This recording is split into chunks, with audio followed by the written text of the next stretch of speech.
You ask Tiger to solve. This deals with linear equations with one unknown.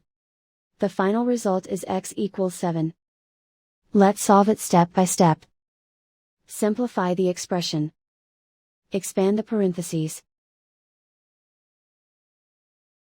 Simplify the arithmetic.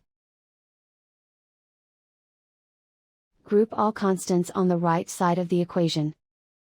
Add 12 to both sides. Simplify the arithmetic.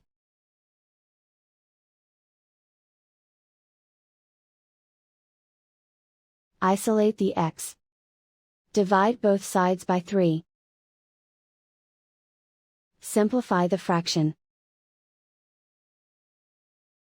Find the greatest common factor of the numerator and denominator.